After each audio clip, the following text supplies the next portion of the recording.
अस्सलाम वालेकुम viewers, I hope कि आप लोग सब खैरियत से होंगे। जिन लोगों को बहुत ज़्यादा कब्ज़ की शिकायत रहती है और पेट में बहुत ज़्यादा सुड्डे हो जाते हैं, तो जब वो मरीज़ बाथरूम करता है तो उसको बहुत ज़्यादा शदीद तकलीफ़ होती है। बाल लोगों को खूनी और बादी बवासीर भी हो जाती है।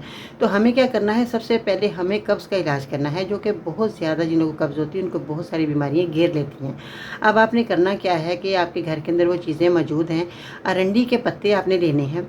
अरंडी के पत्ते आपको पंसार की दुकान से मिल जाएंगे और इसका पाउडर बना लें अच्छे तरीके से। 50 ग्राम अरंडी के पत्ते लेकर आए और इसका पाउडर बना लें। जब पाउडर बना लें, इसको पीस लेंगे तो इसमें आपने इतना क्वांटिटी में कस्टर्ड मिलाना है, जो कि ये बहुत अच्छे तरीके से पत्ते जो हैं कस्टर्ड के साथ मिक्स हो जाएं।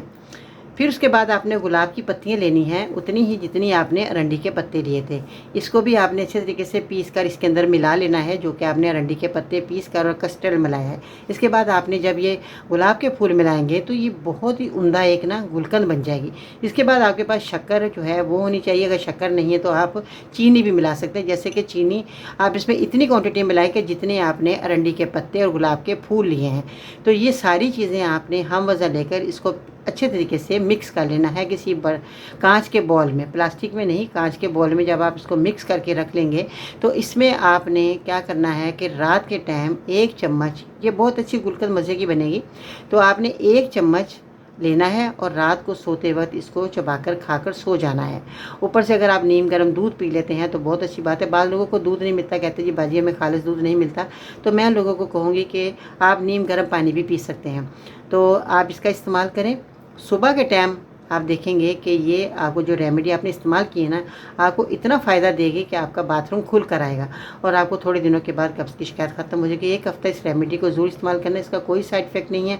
जिस तरह मैंने क्वांटिटी बताई है, इसी तरह अगर आप बना लेते हैं, गुलकंद खुश्क जार में रखेंगे तो ये आपके गुलकंद जो है ख़राब नहीं होगी। तो आप इसका इस्तेमाल करें, जब ख़त्म हो जाए दोबारा बना लें, इसका कोई साइड इफ़ेक्ट नहीं है। देखिए, आप महीना 2 महीने अगर इस रेमेडी को इस्तेमाल कर लेते हैं तो ये आपको बहुत फ़ायदा देगी। आपकी आंतों को बहुत ज़्यादा नरम हो जाएंगी, आंतें बहुत ज़्यादा आंतें जो हैं आपकी काम करेगी और आपका खाना हज़म होगा, आपका मैदा ठीक काम करेगा और इसके अलावा खाना हज़म होने के साथ साथ आपको बाथरूम भी खुल कर आएगा। और आपने नरम ग़िज़ा का इस्तेमाल करना है। बाज़ लोग बहुत ज़्यादा तली हुई भुनी चीज़ों का इस्तेमाल करते हैं, पानी का कम इस्तेमाल करते हैं, तो मैं लोगों को कहूँगी पानी ज़्यादा से ज़्यादा पिया करें और नरम ग़िज़ा का इस्तेमाल करेंगे। ठोस भुनी तली चीज़ों का इस्तेमाल नहीं करेंगे तो आपको कभी भी कब्ज़ की शिकायत नहीं हो सकती। तो आप ये मेरी ज़रूर बातों पर अमल कीजिएगा। जो लोग ज़्यादा देर बैठे रहते हैं उनको भी बहुत ज़्यादा कब्ज़ की शिकायत रहती है। तो ये छोटी छोटी बातें हैं जिन पर आप खुद भी अमल कर सकते हैं, तो बगैर दवा के भी आप ठीक हो सकते हैं। अगर आप वर्जिश करते हैं, वॉक करते हैं और आप नरम ग़िज़ा खाते हैं, परहेज़ करते हैं और ज़्यादा देर तक बैठे नहीं रहते, खाना खाकर सोते नहीं हैं, खाना खाकर बैठे नहीं रहते, तो आपको कभी कब्ज़ की शिकायत हो ही नहीं सकती। तो ठीक है जी, आप ये रेमेडी बनाएं, इस्तेमाल करें और ये रेमेडी आपको मायूस नहीं करेगी। अगर आपको नुस्खा नहीं बना सकते या असली दवाई आपको नहीं मिल पा रही तो स्क्रीन पर दिए गए नंबर पर आप ऑर्डर करें।